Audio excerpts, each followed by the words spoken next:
I thought about how some animals come to be. I realized mules are really half-assed. Mules are what? Mules are half-assed. Oh.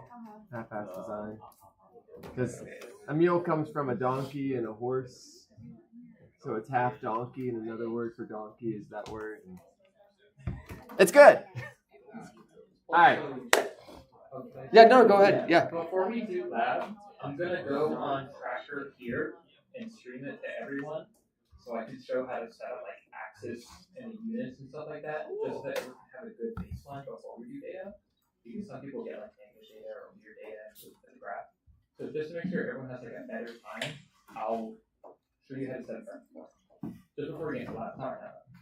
Yeah, if you all, I think about 20% of us, their video is rotated, and that's always reminding ourselves how to so if it hasn't happened to you yet, it'll happen to you.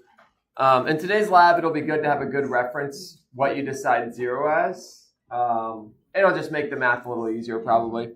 Anywho, we're going to start momentum today. So just to give you all a sense of kind of where we're at content-wise, because I don't want to say we're slightly ahead, like this is actually how things go, but I just want to make certain people don't get like stressed out or confused or anything while we're doing this. So we are in our second week of content following the first test. We're at the tail end of it. Like things are weird right now, but this is the last 2 weeks ago you all took your first exam. So we have already covered work and kinetic energy and potential and conservation of energy. We've covered both of those things already. Now, notice I generally give a whole week for that. So we're like a day ahead. It's not necessarily ahead because this just gives us more time for momentum. We need that time for momentum, so it's actually kind of planned out. But the reason I say all this, at this point, you all have I have at least shown you the information for these first 2 sections. Everything with energy, we're done. We've covered energy. We're moving on to momentum. Now, why do I mention that? The quiz, so where should you be in the problem set? It's kind of always the keeping track and keeping tabs and kind of where you should be. So the quiz for potential energy and conservation of energy will open tomorrow. And then you have a week for that quiz, okay? So you're not going to see anything with momentum for a good while now in terms of quiz-related things. So this one will open tomorrow. Tomorrow is the 23rd, and you'll have till the 30th. So kind of you all want to be in the next week finishing up your practice with energy. That's kind of where we're at content-wise. And then after that, we're going to have momentum stuff. And I may or may not give a little bit extra time. We'll see, depending on I forget how momentum kind of timing goes. But ideally, by next Tuesday, we finish momentum. And then same thing, the quiz will open for momentum. And then we'll get into universal gravity and center mass. And same thing, you'll have a week for that. But that'll kind of also overlap with the exam. So anyway, that's where we're at content-wise. I just wanted to remind you all that. I finally looked at your all survey that you all posted. And I appreciate how many responses I got, not just on the survey, but on the Google form that I sent out that was anonymous. Now, one of the things I was hoping to do, I'm just going to quickly show you some things because I think this is interesting for you all to get a frame of reference of you versus everyone in the class. Not grade-wise. This has nothing to do with grades. This just has to do with the questions on here and how various people responded. I just think that's interesting information for me and for you all. Unfortunately, in Canvas, it is impossible for me to export this and see individual student responses. And the reason I say that is I wanted to export this and then see, hey, based on how much of the problem set you did, how did that correlate to test grade? Or, hey, people that took physics before, how did that correlate to test grade? Can't do it. It's literally impossible for me to pull out individual student responses, which is very sad for me because I wanted to look into some of those things. I thought it'd be interesting to kind of see. That's part of the reason I asked it. But anywho, there is some interesting things. So if you're wondering ignore the correct or incorrect. You got the points no matter what. I had to pick a question as correct, but I made it so you got points no matter which question. You all hopefully noticed that. If you answered every question, you got all the points. So don't worry about this correct or incorrect. That's just doesn't change anything. What I do want you all to see is it's really interesting how this splits almost into thirds. So if we kind of collapse high school AP and AB with yes at university level, that's like 32 students. So 32 students have seen some college level physics before this class. About 30 students have seen high school standard or honors, and about 30 students have not taken physics at all. It's really interesting that it's like a third, a third, a third. I don't know. That just, again, also shows that if you haven't taken physics before, that's fine. Like, my expectation isn't that you have, but it is to show you that if you're having difficulty and you haven't taken physics before, that some people have come into this class with maybe a little bit more than you have. And that might be why some people are having an easier time than you. That's okay. It's just to give. So the reason I kind of asked this was to show that people come with varying levels of preparedness. This is gonna happen in anything you enter into at life. People are gonna have done stuff that you haven't. You're gonna have done stuff that other people haven't, and it may make things easier or harder for you. That's just life. This is just an interesting case of that. All right. Next, this one was kind of interesting. How would you rate the difficulty of the forces part of the test? As a teacher, I think you always assume people think the test is you always think the test is easier than people assume it to be. And so, here's the kind of distribution. You can see that it averages around a little bit more towards a 7, which, I think is fine. So it probably averages at like a 6, which I'm happy with. If I would have guessed, I would have probably guessed a 5 or something. So I wasn't super far off. But it's interesting to see that. And what I am also happy to see, I say also happy to see, what I am happy to see is if you compare this distribution, so this is the force questions. If you compare that to the kinematics questions, you actually get a similar distribution, though interestingly, I guess you get a little bit more difficult, I guess. I don't know. I'd have to actually make the histograms and compare the averages and things like that, but which I can't do because, well, I can manually copy paste it. But again, it's just interesting to see how you felt about this test compared to other people. That's the reason I'm showing you all this information. It's not a bad thing if you thought it was more difficult. It's not a good thing if you thought it was easier. It's just a thing that you could decide what it means to you. And then this one's interesting. How much of the problem sets did you go through? Basically, kind of how much did you prepare beforehand? Kind of interesting distribution. We see maybe people averaging around 60%-ish, 65%. I don't know, something like that. Interesting to see. And then how prepared did you feel going into it? Most people felt pretty prepared. One question I forgot to put on here that I should have asked, if I do the survey again, I'll ask it, is how fair did you feel the test was? That's a really important question for me. Because fairness, if people feel like a test is fair, that doesn't necessarily mean they did well, but at least means I did a decent job preparing you all. So anyway, interesting things. And then I looked at the feedback, and there's 2 things I am going to start trying to do based on that feedback. There's a lot of various things. I actually got a lot of feedback, which is great. I'm not going to go through that list with you all because it's like 70 responses, which is great. I really appreciate it. I read through pretty much all of them. One of the things I often saw was wanting the problems that I present in class to be fully worked out. So often I'll get you all to like step 3. And then I might not actually plug in the numbers. I'll start plugging in the numbers. For some people, it seems like that would be helpful, so that's easy enough to start doing.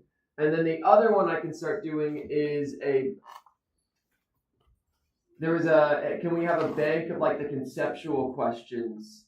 And so what I'm going to do, what I can easily do right now, and I might add to it, but what I can definitely do is I will make a document with all the clicker questions in it. So after we've done all the clicker questions, I will go through, just pull them all into one PowerPoint file, and I'll put the answers in that. They'll be inked, so you can also just hide all the ink. So I'll show you all when I make that. Obviously, it won't have future clicker questions, so this will be something I make when we get really close, as we get closer to the exam kind of thing. And I may or may not add extra questions to that we'll see. But I'll at least put the existing ones in one big document because there was some concerns about, not concerns so much as wanting to have easier access to those. One concern that was mentioned pretty commonly that I'm specifically not going to do, but I want to give you all the reason, is there was a lot of requests for the problem sets to have completely worked out solutions. Super, super common request. And it makes sense. Like, I get where the request is coming from. It's easier to study if it's right there and you can see it and work through it. There's a couple reasons why I'm not going to do this, and they're both purposeful. They're both for educational reasons. Like, they're not just because it's difficult for me to do. One of the reasons I'm not going to provide those fully worked out solutions is oftentimes people will look at those fully worked out solutions and use those as their preparation, when the reality is that does very little for you. It's almost like looking at a painting that's fully painted and saying, yes, I know how to paint that painting. And that's the trap people can fall into. When you have a fully worked out solution, so that's one of the reasons, is I don't want people to fall into the trap of, I'm just going to look at the worked out solutions, make sense of it, and great. All that's going to do, at most, if you memorize all of those, somehow if you can memorize all those, is it's going to help you solve a problem that's exactly like that. But if I give you one that's slightly different, you won't have developed. The more important thing in this class isn't knowing how to solve specific problems, it's knowing how to think.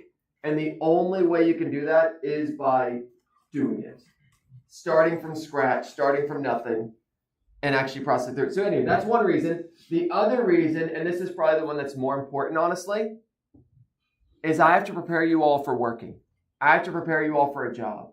And the reality is any job you all have, they're going to give you a task, and they're going to say, figure out the solution. And there might, very likely, no one has come up with a solution to that before, or things like that. And so to that end, one of the skills I actually have to teach you all is how, if I'm given a problem, if I can't figure it out, what am I supposed to do?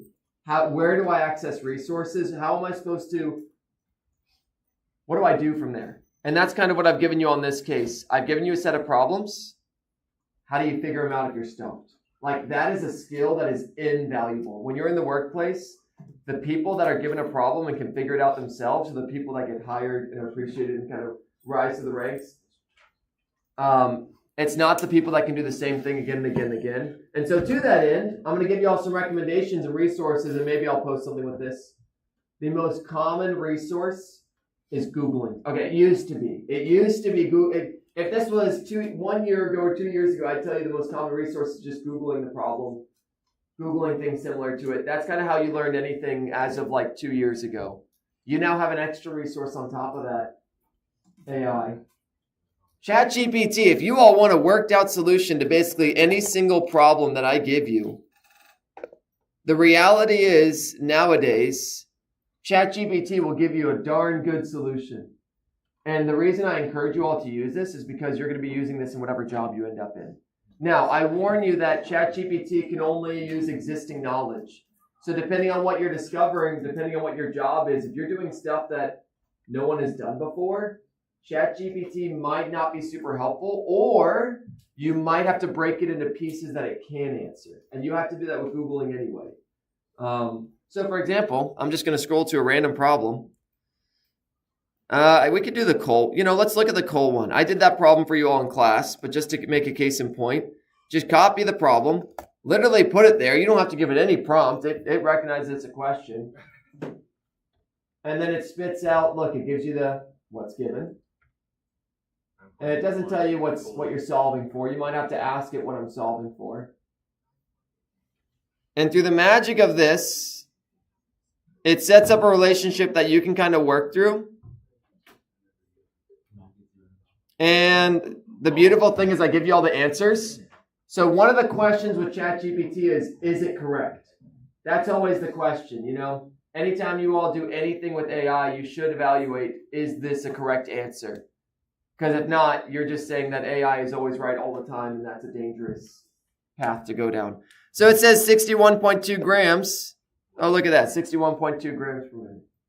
So you can actually validate whether what it's doing is correct. If it gets you the wrong answer, it did something wrong. When you all work in the workforce, you might not have that. You might not know what the right answer is. So anyway, all that to say, one of the most important skills I can teach you all, and this is going to sound rough, is how to learn on your own. how to accomplish it. And I say on your own. I am a resource. Learning on your own sometimes means going to other people for help. But it doesn't always mean that you have everything right in front of you, easy access. A lot of your job, you're going to have to learn new things and accomplish new tasks. And so anyway, I say all this, it sounds like a big deal, but that is my grandiose explanation for why I don't have the worked out solutions here. It's not because it's a bunch of time for me to generate them. I mean, you all saw I could generate the solutions in, how long did that take? 20 seconds for each one with ChatGPT. But I want you all to practice. If I don't know what to do, how do I figure it out?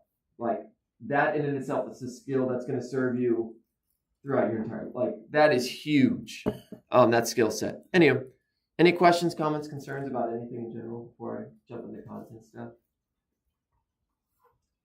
Yeah. You may have already answered this when I wasn't here, but what was the question that you said like everyone missed? The force of I still have... I will answer that Thursday. Okay. Thursday for sure. I promise you I'll answer it then. Yeah, Thursday for sure. I'll answer that then. And I'll actually draw it out and everything. Yeah. No, I still have one due to the hurricane and due to variety of reasons. I have one person. So I have to wait one more time. Yeah. But I will do that. Thank you for reminding me though. All right. And again, and when I was going through this whole thing, don't hear me like berating anyone. I love the feedback. I appreciate the feedback. But I just wanted to explain why I don't provide the worked out solutions and stuff like that. That's not me saying that it was bad for you to request that or anything like that. I just wanted to tell you all why I haven't done that. Okay. Anything else? I never want you all to feel bad for asking for something or for asking any questions or things like that, because it's always better to ask than not. Rule of thumb. If you're on the air, you're like, should I ask this question? Just ask it. All right. Momentum, collisions and linear momentum. Momentum, like energy, is an incredibly powerful tool. Like, oh my goodness. Momentum is, I can't say it's more powerful or less powerful than energy, but man, you can solve problems that would otherwise would be insane to solve. Momentum is used for any time things either collide or do the opposite of collide, break apart. So that's momentum is if things hit each other or if you have an object and it splits apart, which is kind of the opposite of hitting each other. So these objects can bounce off each other, they can stick together, or you can have something that's stuck together and literally explode. And you can figure out which way things are going and how fast and all that stuff. And incredibly useful because things break and things bounce off each other. But before that, it's that time.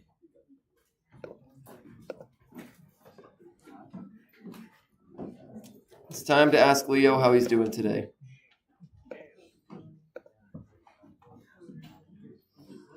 There you go, y'all.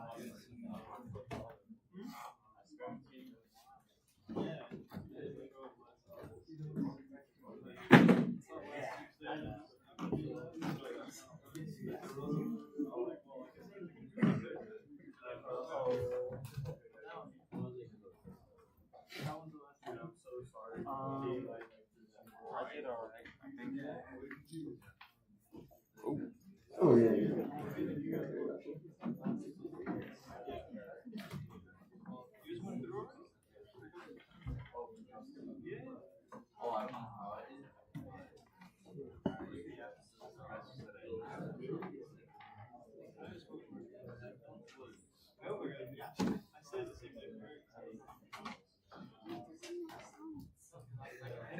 I see something outside this glass, I'm hoping.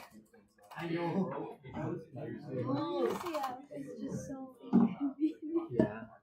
Oh, my UCF? It doesn't let you look at cloud courses just because we're in the fall. It's like nothing exists. There's no grad level fall. Did you put show on the open test? Yeah, that's probably why. Yeah, that's one of those. I hate you have to validate it every time too. My best guess And is. it resets it. As soon as you go and change the term. Yeah. Oh, I hate that. All right. Hopefully y'all got this. I'm gonna close it. If it didn't work for you, ask Leo. How are you doing? Yeah, there we go. Someone. In case y'all are wondering, Leo's good. He's a little tired.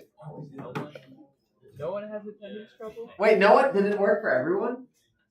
Wow. What a golden age we're in today. Truly, we are blessed. All right. So collision, linear momentum. Notice the keyword linear. We may or may not get to angular momentum at the end of the semester. That was originally the plan, but due to hurricane, we may or may not get to it. So this is going to be linear, but you can do the same thing with spinning stuff too, and it works the exact same way. All right, cool. So we're going to talk about what momentum is. Fun fact, momentum is a made-up kind of thing. Like the definition for it is going to be very hand-wavy. If you ever look it up, it's kind of just defined by the equation.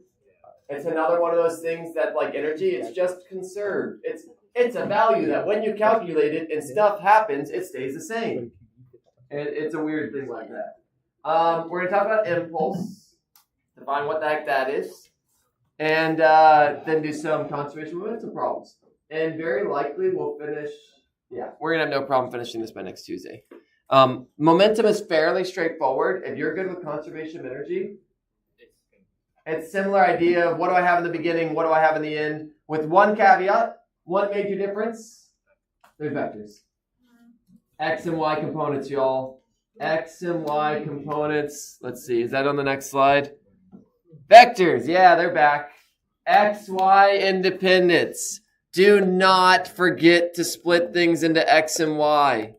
Like you all, I think have done a fantastic job of that, but that's just a reminder that we're back in that camp again. Energy scalars don't care about X and Y. There is no direction.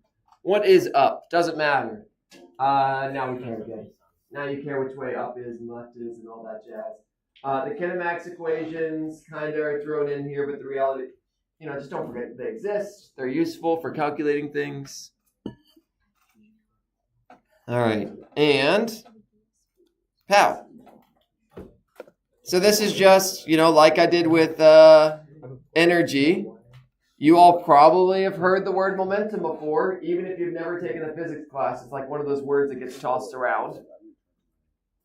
And so to that end, whatever idea you have of momentum, we're going to apply to this question and see what comes to mind and whether or not I'll have to sign into iClicker. Sadly, I can't move. iClicker is got a strong will.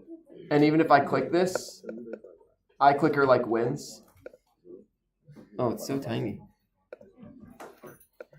There we go. You all get to watch me type in my password. It's ... You now know how many dots are in my password? Yeah. All right, there you go. Which of the following has the most momentum? A football player running, a parked car, a baseball getting tossed at you, or a car going 10 meters per second? Take a guess. Obviously, I haven't taught you what momentum means yet. Don't overthink it. Go with your gut.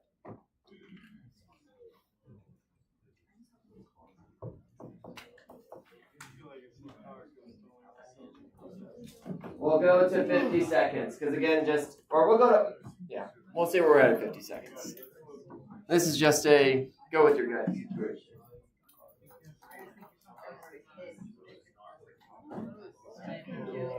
Five, 4, 3. All right, we'll go to a minute. That's fine. I don't know how fast you want it to go. No, it's getting tossed at you. That's why I put the toss. No one can toss it at 1,000 meters per second. What? Not by a human. A human being cannot toss it at 1,000 meters per second. I don't even know if it would survive going that fast. It would probably disintegrate into nothingness. All right. What did I pitch like 96 miles an hour? Yeah, 96 miles per hour, which, that's like 1.5 times 60. And so that's 1.5 times 27 meters per second, which is 45 meters per second or so. Anyway, all right, 3, 2, 1. Okay.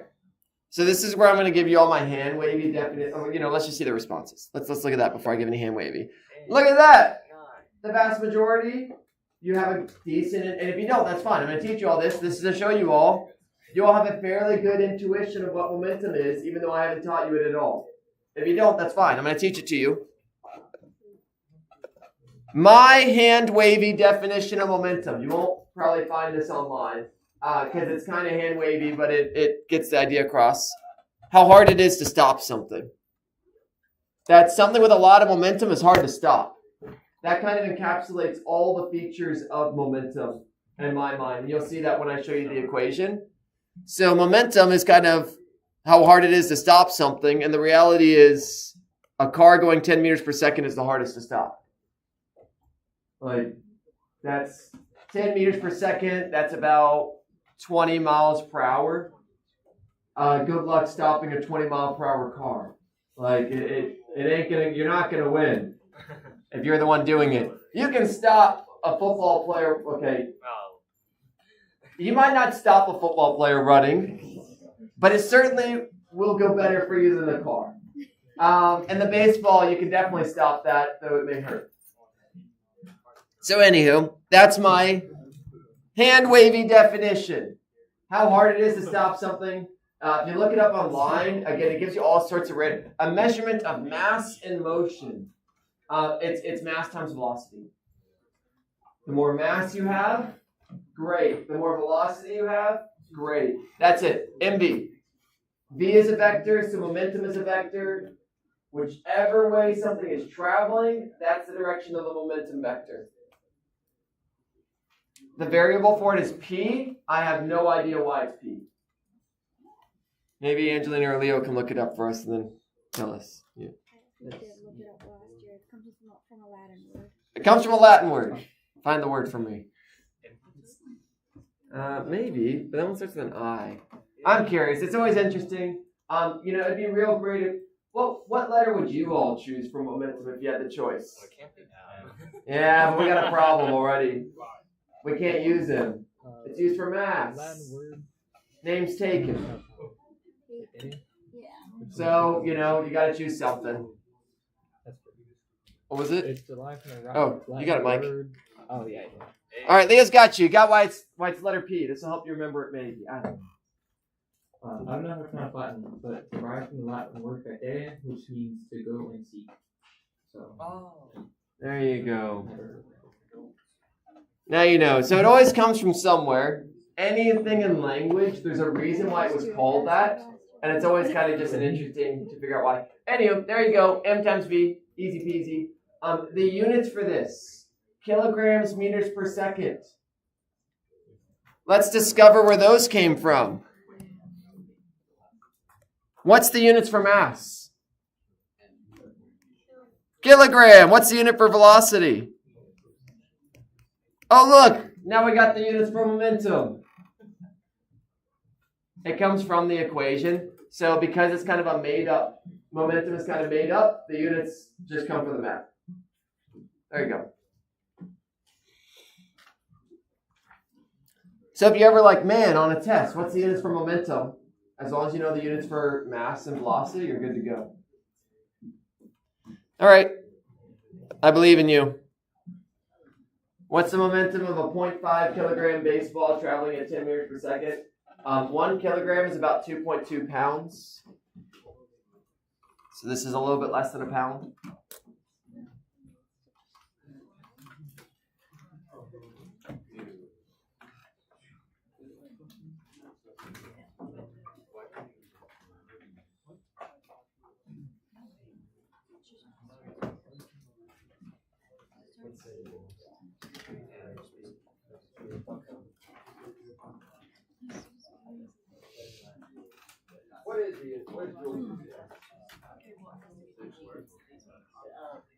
What's the power?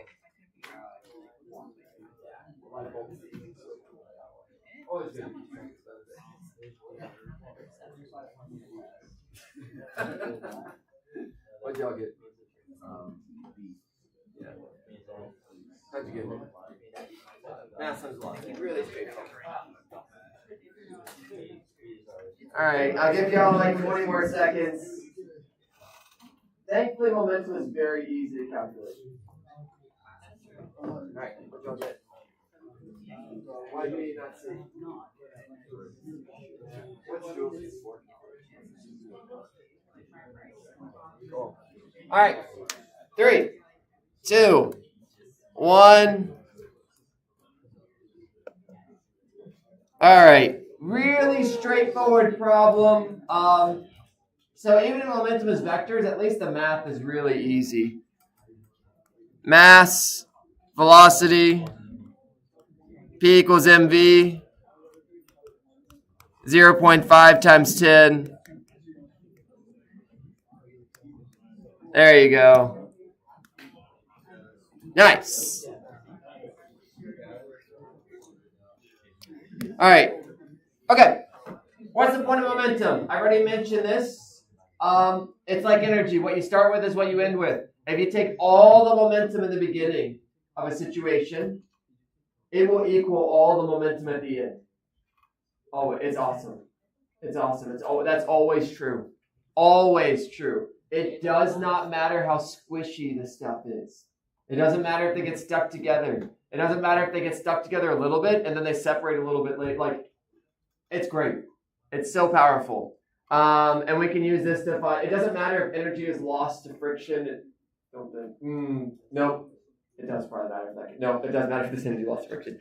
It doesn't matter if there's energy lost in the system, like if they like squish each other, like a bouncy ball hitting something, stuff like that. And we can use it to find the force and object experiences. Boom. All right. What is a collision? Hopefully this is obvious. It's when two things hit each other. But good to just remind ourselves the words we're using. They do actually match the words we used before. Collision is when two or more objects interact. Woo. Nothing surprising there. Okay. Next slide is going to be some derivations of things. Pow. Okay. This is a lot, so let's just start at the beginning.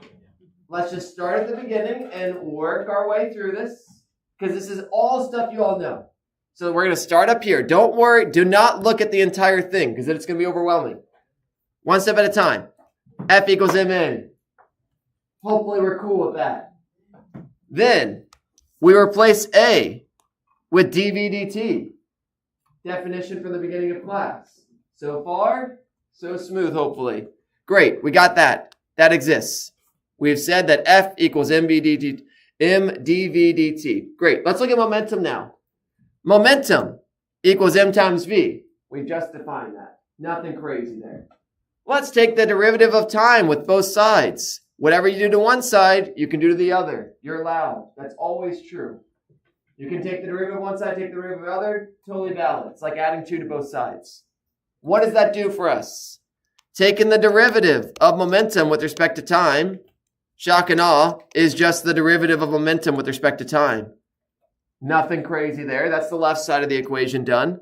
Then if we look at the right side of the equation, if we take the derivative of m dv dt, mass does not change with time. It's a constant. So you pull it out. And you end up with, again, just the derivative of velocity with respect to time. Nothing crazy. Each individual step we're doing here is very simple. What's the end result of this? Oh my gosh, these two things are the same. They both equal m dv dt. If A equals B and B equals C. So just to kind of make this a bit more obvious, is m equals dv dt. Sorry, if F equals m dv dt and dp dt equals m dv dt. Oh my goodness. They equal each other. And that's really hard to read, but that's the result. So why is this useful? We can find the force if we find the change in momentum. So just taking this equation. So we have F net equals dp dt. Through the magic of multiplying the dt to the other side, we get dp equals F net times dt. All I did was multiplied it over. How do I get rid of those d's? You integrate it. And this is something that lets us find force. So this is the derivation for this thing on the bottom. This thing on the bottom is what we're actually going to use. Everything before that was just to get here. Ta-da! If you find the change in momentum, it equals the integral of force with respect to time. And that's really, really useful because momentum's pretty easy to calculate. Remember, it's just mv minus m, just subtract mv minus mv if it's one object. And you can figure out how much force it experienced. Something, anything, bouncy ball hitting a surface and bouncing off it, you running into something, anything. You can find the average force really, really simply. So we'll do some examples of this, but this is one of the reasons why momentum is extremely useful. Why I teach it to you all. Lots of things run into each other, y'all. Lots of things collide. Sometimes intentional, sometimes not intentional. So, all right. So there you go. There's impulse. We just call that change in P. We call it the letter J. I don't exactly know what the benefit of calling it J. I generally just leave it as delta P. Let me actually see what I give you all on the formula sheet. Let's pull that up. Yeah, I'll leave this for a second and I'll go pull it up. Super, super, super useful relationship. We're going to use it for a few situations.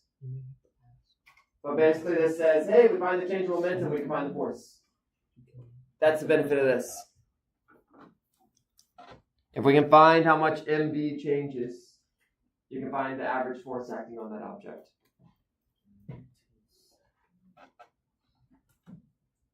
Oh, the unit for it? Yeah. Oh yeah, and the unit for it is the same as the unit for momentum because it's defined as a change in momentum. Yeah, the unit is also equivalent to newtons times seconds. That's also valid.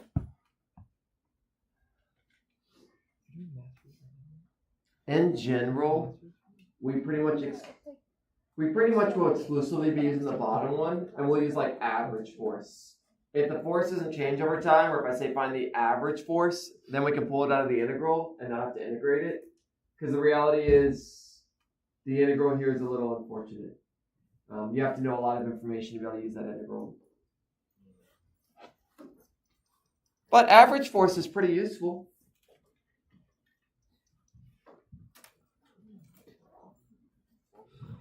Yeah.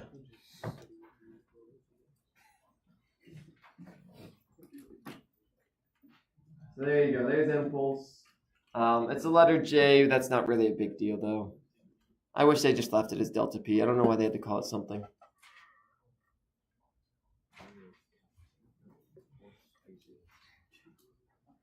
All right, and let's see what I gave you all on the formula sheet. I always forget what these fine details. So let's see on the formula sheet. Yeah, look, I put delta P there because I'm like, what? Who cares? I don't care if you know that J is delta P. So on the test, I just tell you delta P equals F net integral of F net dt. If you know it's J, awesome. If not, you'll be fine. All right. If you get in a car crash, in which case will your face experience a greater change in velocity?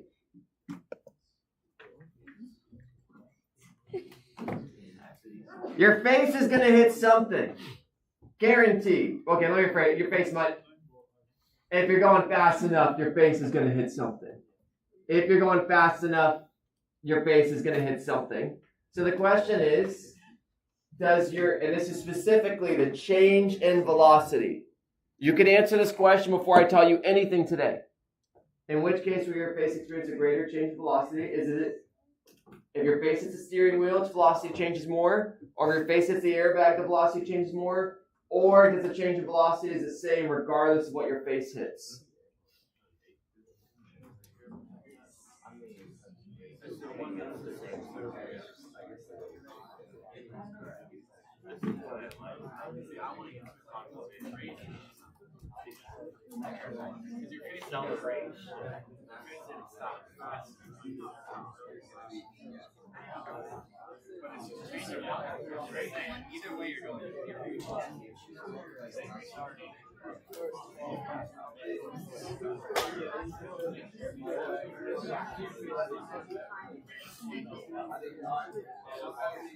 Let's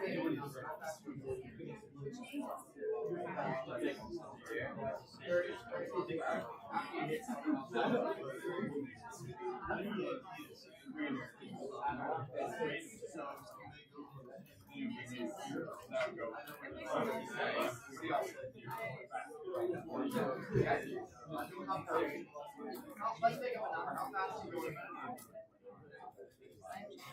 60 miles per hour. How fast are you going?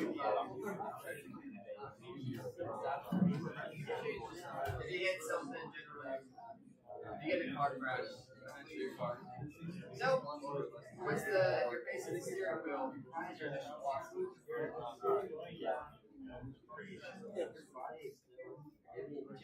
Alright, facing steer back, what's your initial velocity?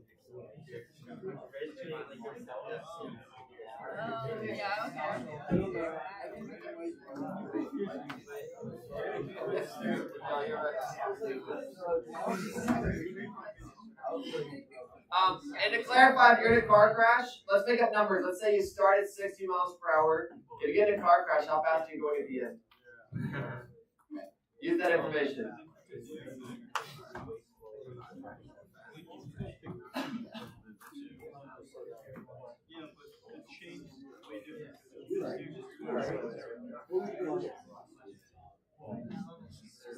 All right, I'll give y'all like 20 more seconds.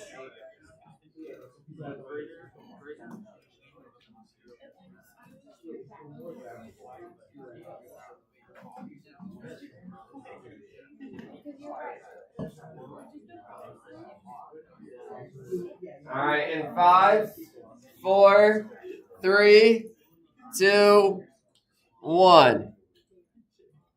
Boom. Okay, so let's just write down the information I gave you all. What did we say my initial velocity was? So we're going to call that 27 meters per second. That's 60 miles per hour. What did we say our final velocity was?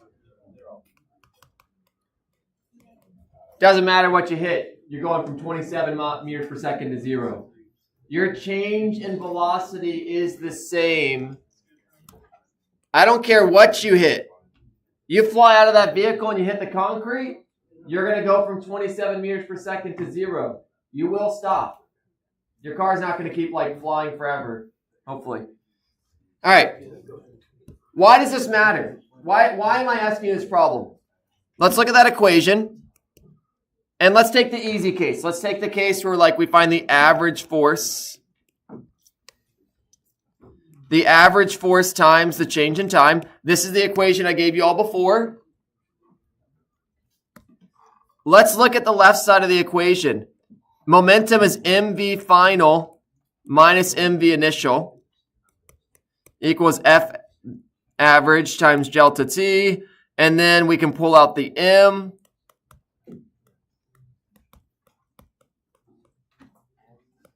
Great.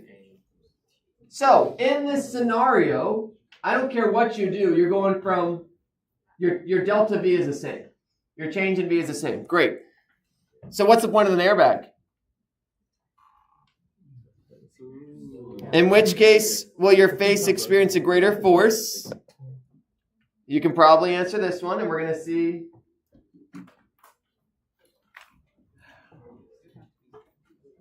And I probably want to reword this question. Oh, well, too late. Oh, yeah. I should have, yeah. Yeah, it would be more interesting if I put, in which case will your face slow down over a greater time. Whatever, this is fine. This is not a trick question, y'all.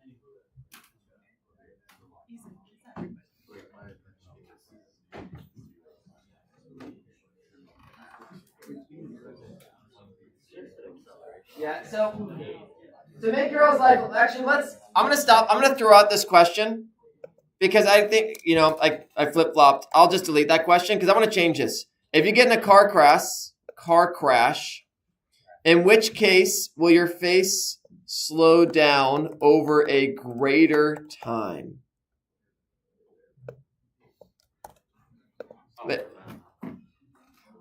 Both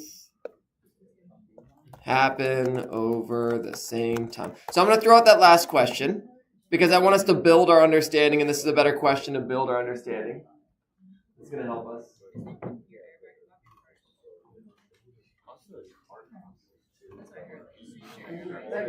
But that's true either way.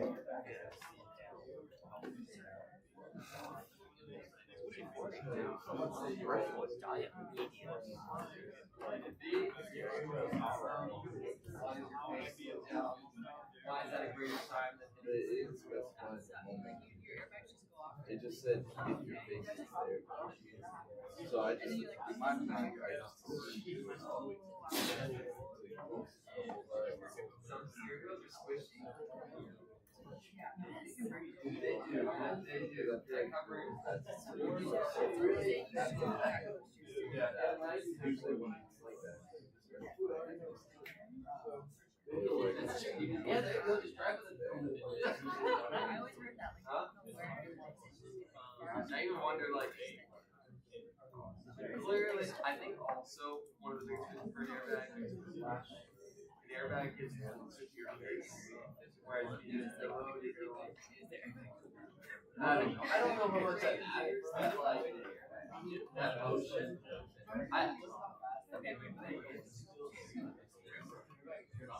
yeah, it's dangerous, but less dangerous. You're in a car accident.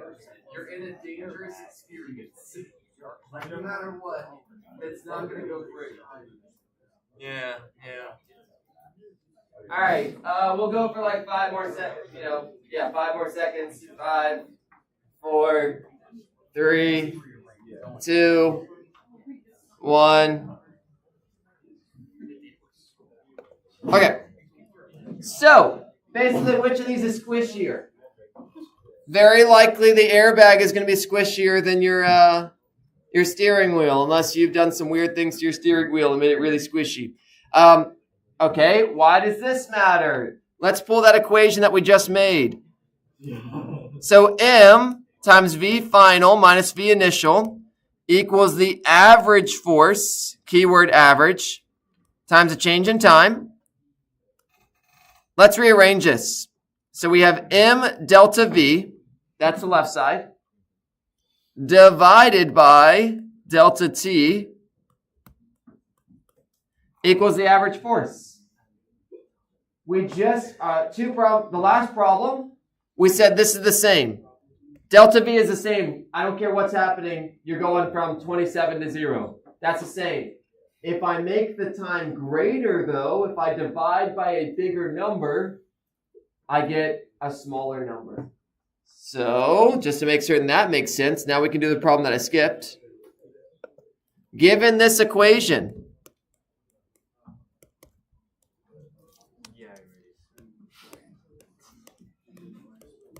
if delta V is the same, and your mass stays the same, your face does not change in either scenario, but delta T increased, which one is a greater force? Greater force, not less force.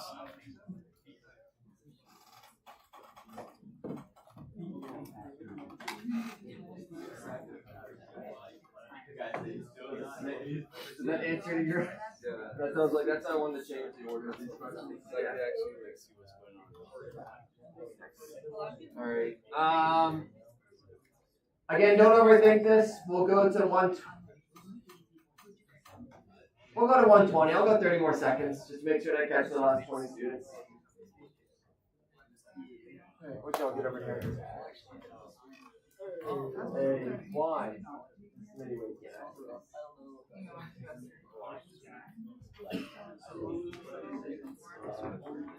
And then you all can answer this question before I do anything. Which one's going to hurt you first? Yeah, it's hard. Yeah. Look at that. It all matches, right? Our physics matches real world experience. Hopefully not real world experience. All right. 5, 4, 3, 2, 1. Oh, did it not send?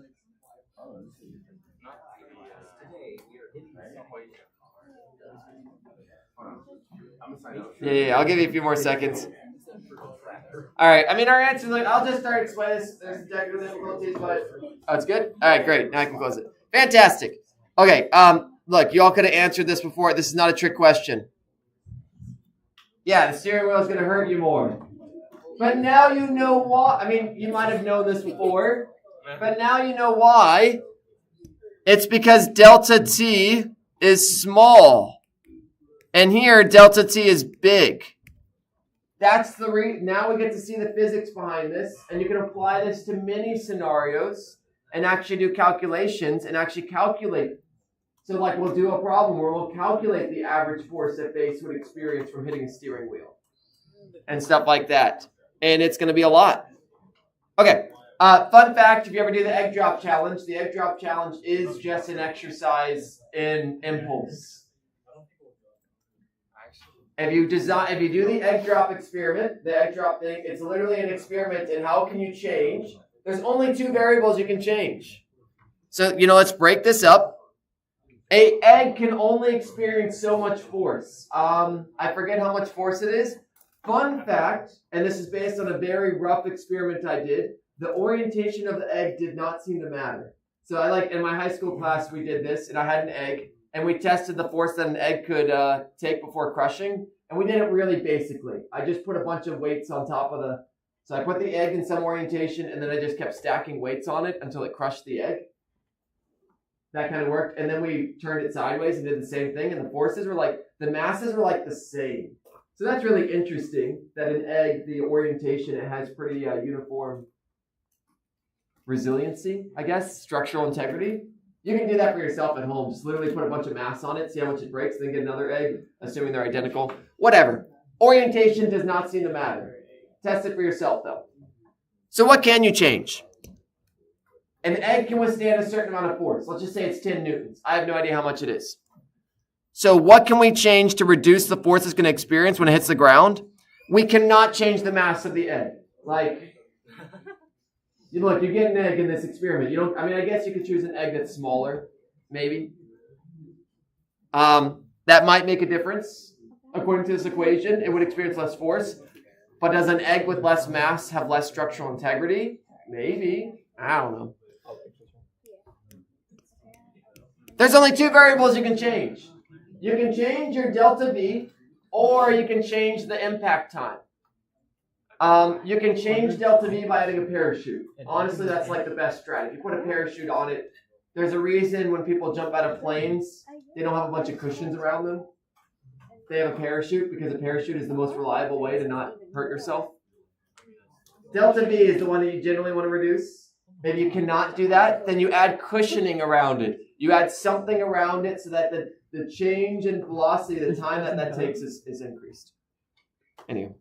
It's a cool connection. It's a fun. If you've never done this experiment, it's a great engineering challenge. It's a great engineering challenge if you give yourself limited resources. If you give yourself infinite resources, it's trivial. And that's true of any engineering challenge you'll ever encounter. It's really easy to build a bridge with infinite money. It's super easy. Literally just make the entire thing concrete, and it's probably going to hold up. There's a reason parking garages are just all concrete. But the reality is you don't have infinite money. How do you do it with limited resources? That's the engineering fun. Oh yeah, I watched a video on YouTube where you can use neutral buoyancy to actually make sure. Oh yeah, that was really good. Yeah, neutral buoyancy was a cool one where you make the forces equivalent. Yes, okay, you can do other things. Yeah, you can do other things. That was it is a cool video. All right.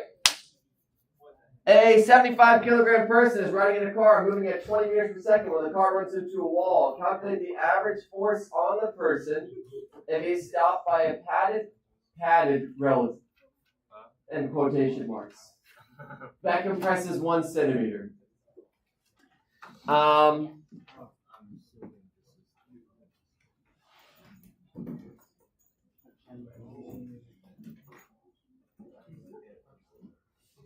Many ways you all can try this.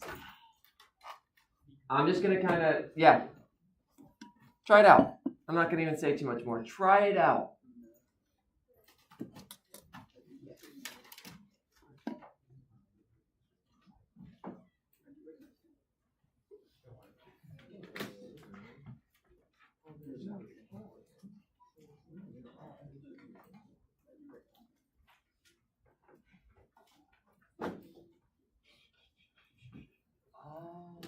There's more than one way to solve this problem.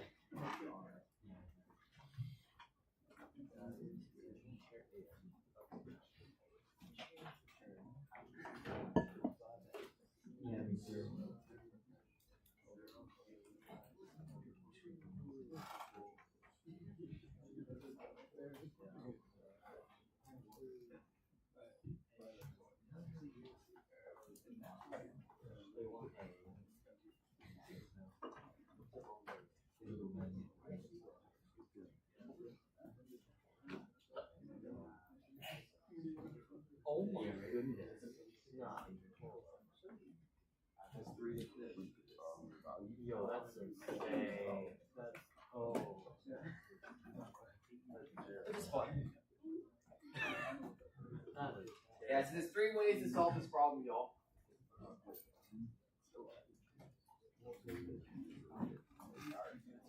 oh, that's way better. That's one way. That way totally works.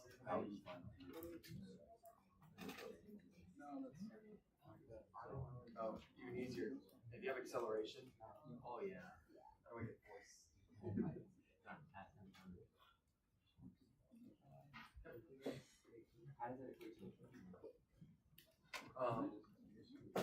I don't want to assess anything complicated. So you can do this with P. But what variable would you use? You think it'd be You got that. What else? You got that.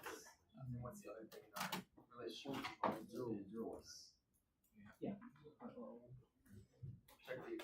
Check out the equations. Could you all find the time? So that's the other way. You can do it. You can find time. Let's go. And there's one third option. Yeah, it's 20. Huh? What so we have kinematics is one way. Well, I say kinematics. F equals an A. That's one way. We have what momentum is one way. And then what other section? No, you already. That's the second one. But it's figure out the answer, and then if you figure out the 3 ways, that's kind of the challenge.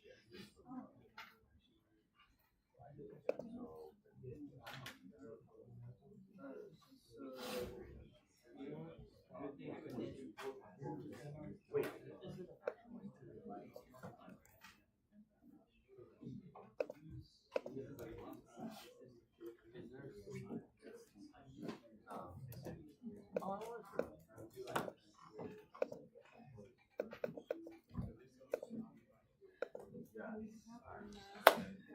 What strat have you all decided? Okay. Okay. You can't use that one because that's assuming a constant. I guess you do average. Nope, that's if you do average force, I think that should be fine. Yeah, if you do because technically there's an acceleration happening here. No, yeah, you can't use so you can only use distance equals v t if it's acceleration is 0. No, you can find time though. There is kinematics equations that you can use to find time. You know the you know the initial, you know the distance. You might have to do a couple steps, but it's possible to find time. I mean, we never defined pod. Actually, no, we did define pod. So, actually, we negative. Oh, yeah.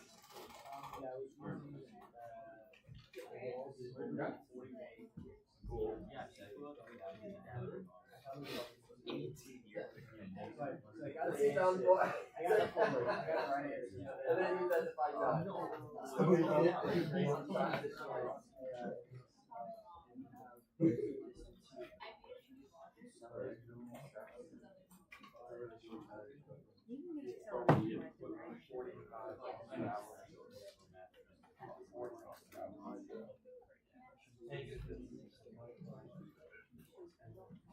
And I will say this one's a little exaggerated.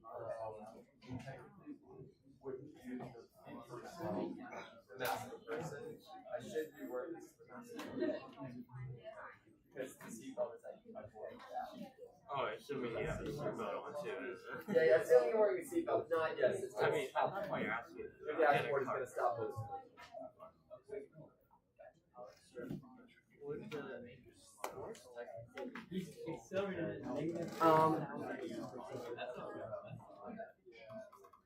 It's unclear. it's unclear in this case because I said moving at I didn't actually 20 meters per second here could technically be a speed because it's not specified like to the there's no direction in this. If I said moving with a velocity of 20 meters per second, then you know it's moving to the right, then you know that. So I can get by with this one. I can get by with saying direction is not defined. Yeah, relative to the velocity, then the force. But in this, you're just looking at the force on a first T. Yeah, I don't think a person can survive this. No.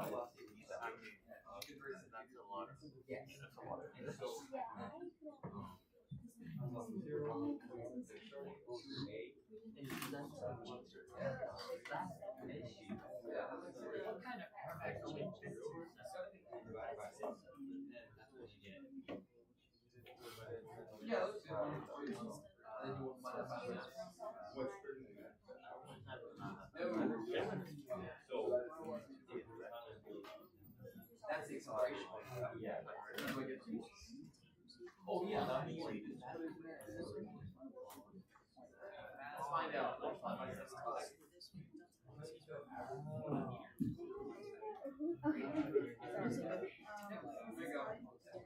Yeah, so this one is a little incorrect. So we're using the entire mass of the person, in which case we're saying the dashboard is stopping the entire person. So that's assuming there's a seatbelt, that's assuming their body is not being at least held. So there is some kind of like if the dashboard was purely stopping the person, yes, that's the voice. It's very focused, so it's unreasonable. Right. You would have to generally have to and it's not, and forces, it doesn't take much force to actually like, and stuff like that. You don't have to push that far.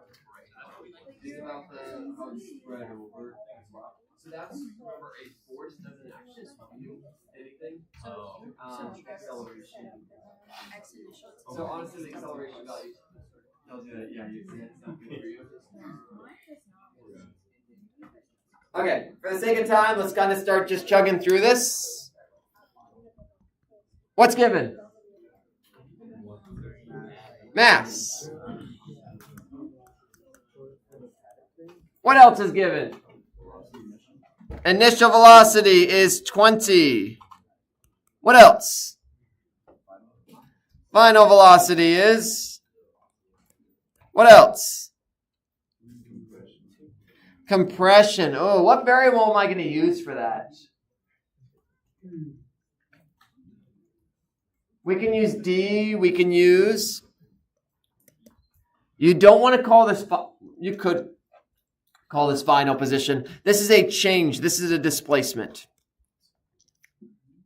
And remember, anytime you all see a unit, anytime you all see centimeters, that should immediately, like, again, be a trigger. Convert immediately. Don't even write the word 1 centimeter. Like, immediately convert that. I mean, you could put 1 centimeter equals 1 e to the minus 2.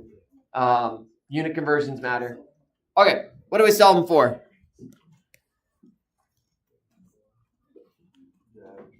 Average force. And this is where I'm going to now ask you all. There is 3 ways to solve this problem. 3. We're going to use kinematics kind of no matter what.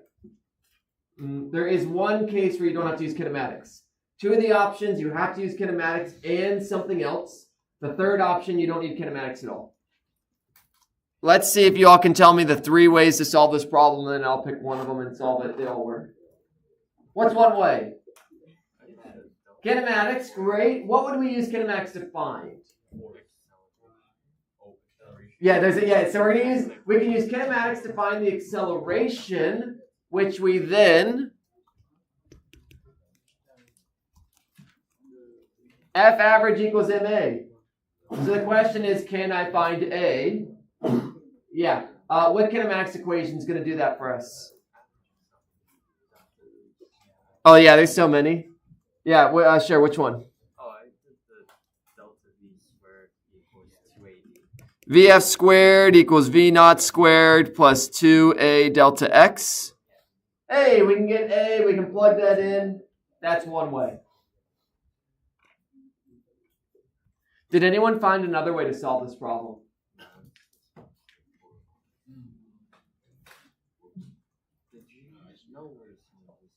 So, did anyone find a way to solve this using momentum? Yeah. What'd you do? I found the time using kinematics. Nice. So we can find the time, and then what equation are you going to put that in? I use J equals to the integral f net dt.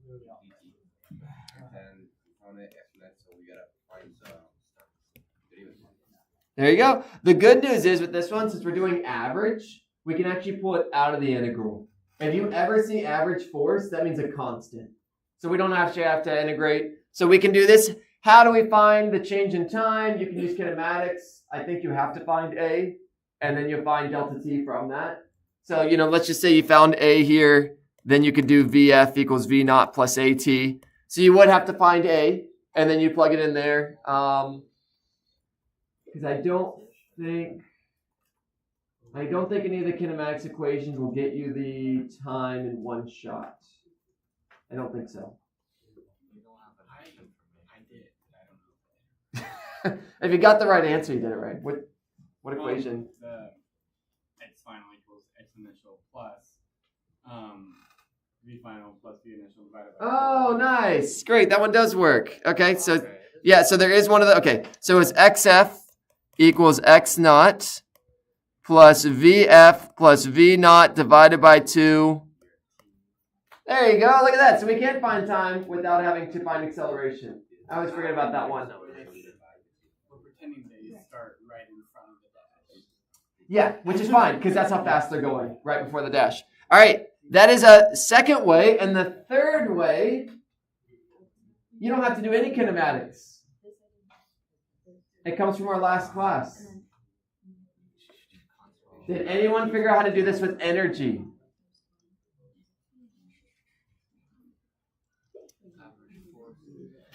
Remember, y'all, work equals the change in kinetic energy. What's doing the work?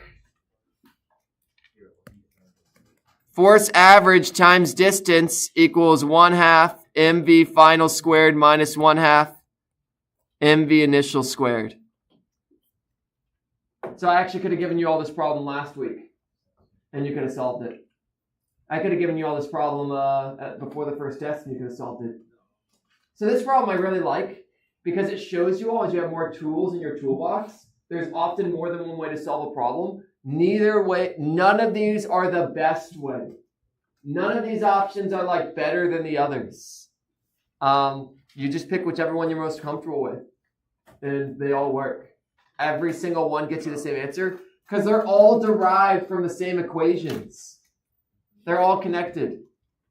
Our derivation of energy came from F equals ma. Our derivation momentum stuff also came kind of from F equals ma.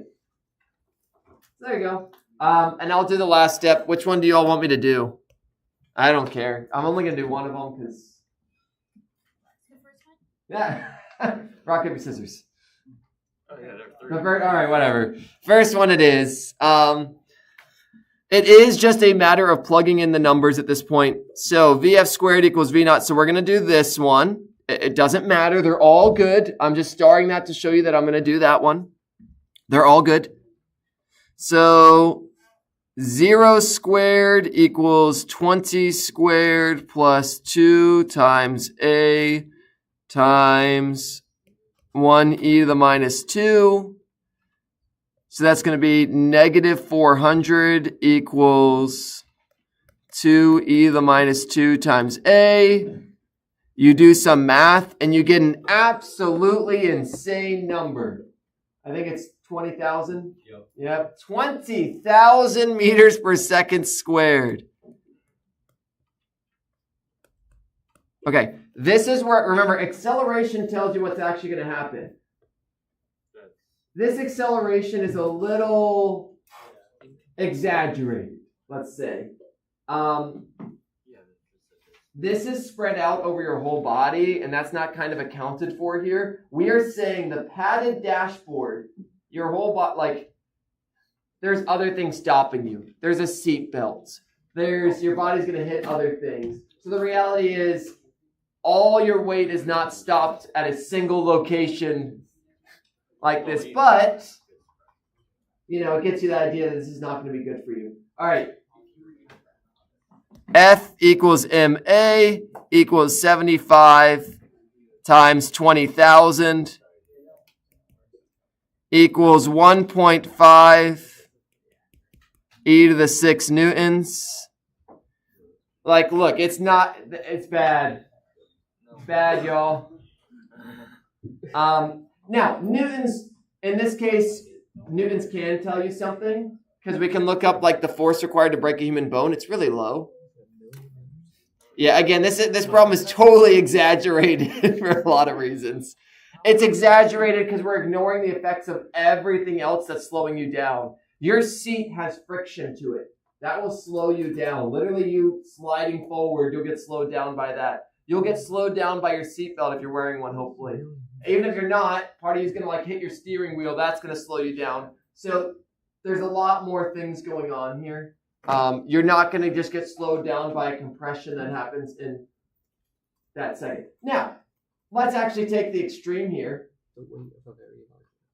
If you fell on your head, like if you fell from a, I don't know, really high up and your head hit the ground and you were going, if you're going 20 meters per second and your head hits the ground and your skull compresses 1 centimeter, it's going to compress more than that.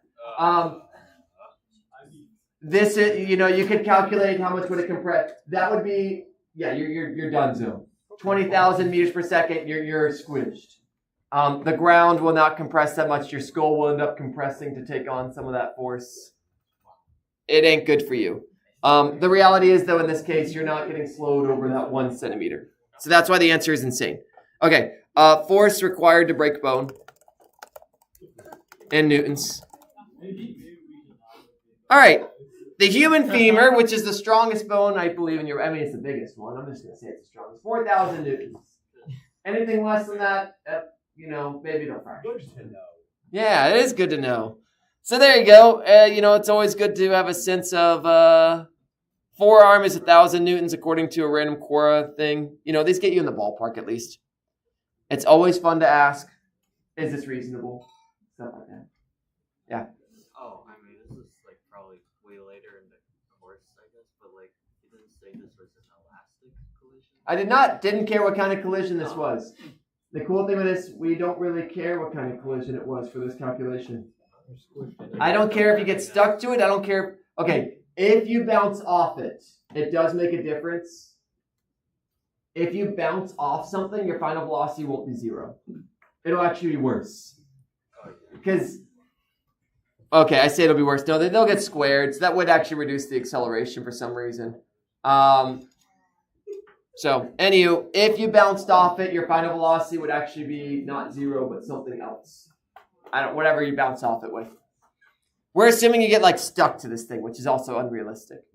All right, great. I think that's good for today. You know, I'm going to show you this is going to be next class. It's like the energy one. Energy I start with, energy I end with. Momentum I start with, momentum I end with. And literally all we have to do is practice this next class. I'll talk through this as well. But y'all get a bit of a break. We're going to start the lab after the break. Let's just say we'll start at like 9:22. Nice awkward time.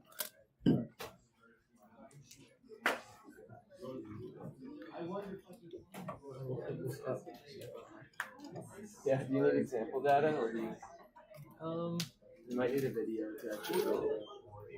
I don't think I need this video. I think I can just like enter stuff.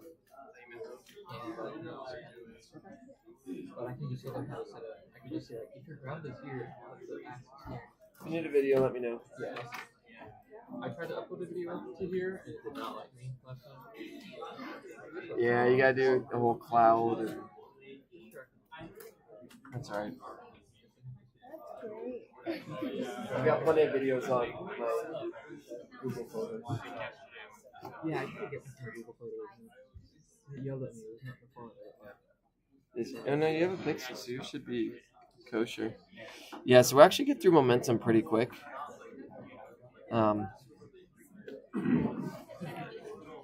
Next class is just going to be a lot of problem solving.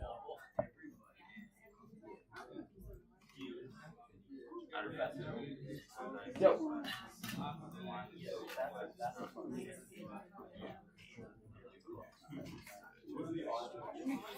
Yeah, this problem is insane because it's like it's saying only that 1 centimeter.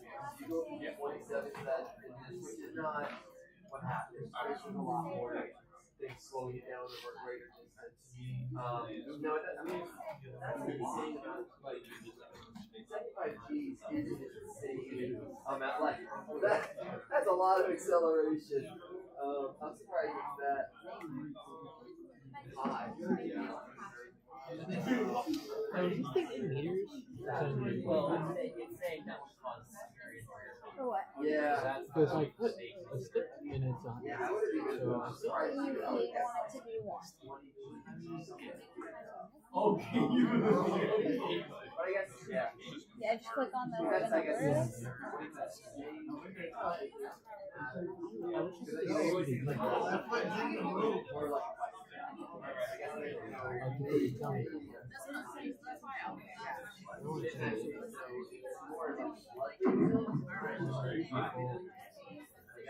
maybe it's more like actual.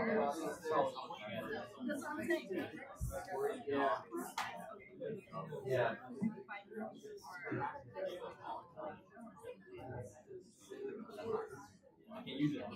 Yeah, so it's fun stuff to kind of look up. We calculate all these things and what's actually in context.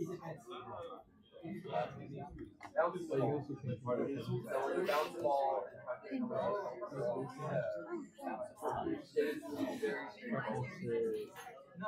oh, I gotta delete all the lab groups.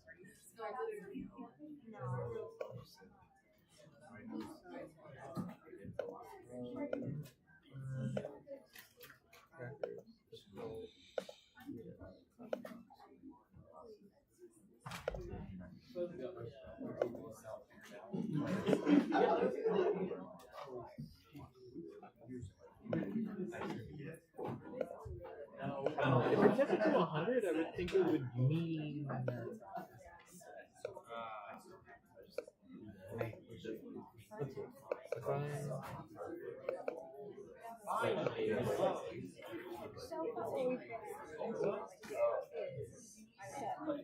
The meter, that to the meter stick. So I would assume that.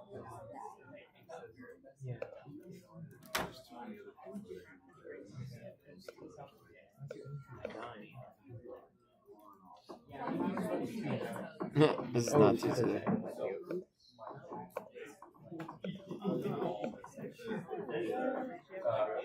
So I did that. The X is.